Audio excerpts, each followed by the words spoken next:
વડોદરા મહાનગરપાલિકામાં ટ્રાફિક વિભાગ અને પાલિકા અધિકારીઓની બેઠક યોજાઈ, જેમાં શહેરમાં વધતા દબાણો, ટ્રાફિક પાર્કિંગ અને સ્ટ્રીટ વેન્ડર પોલિસી અંગે ચર્ચા થઈ। ઓલ્ડ સિટી સહિતના વિસ્તારોમાં ટ્રાફિક અને દબાણોની સમસ્યા તીવ્ર બની છે।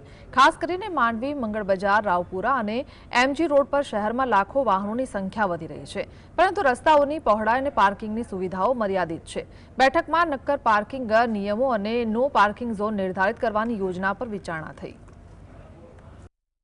આ જે સમસ્યા છે ટ્રાફિકની અને પાર્કિંગની, એનો આપણે કઈ રીતે ઉકેલ લાવી શકીએ નજીકના ભવિષ્યમાં, એ બાબતેની આજે આ મીટિંગ હતી।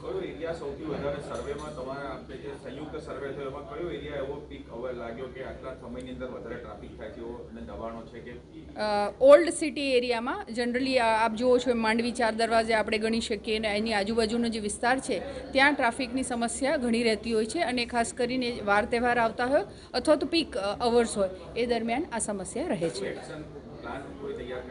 નજીકના ભવિષ્યમાં એક પાર્કિંગ પોલિસી બહાર પાડવા જઈ રહ્યું છે વીએમસી, અને એ પાર્કિંગ પોલિસી બહાર પડીએથી એની સાથે સાથે સ્ટ્રીટ વેન્ડિંગ પોલિસી પણ વીએમસી દ્વારા બહાર પાડવામાં આવી રહી છે।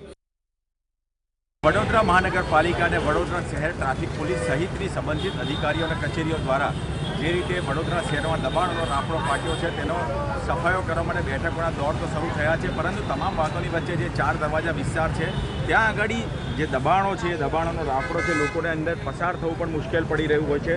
જે પ્રકારના દબાણો હોય છે એ દબાણો દૂર થાય તે જરૂરી છે, પરંતુ તંત્ર બેઠકોના દોર કરી રહ્યું છે, દબાણો દૂર કરવા માટે અથાગ પ્રયત્ન કરી રહ્યા છે, પણ કેમે કરીને ગણતરીના કલાકોમાં જ દીવાતળ અંધારું હોય તેમ પાછા દબાણો થઈ જાય છે। એટલે નવા એક્શન પ્લાન તંત્ર દ્વારા શરૂ કરવામાં આવશે, અને આ એક્શન પ્લાન થકી જ હવે જે દબાણો છે તેનો સફાયો કરવામાં આવશે।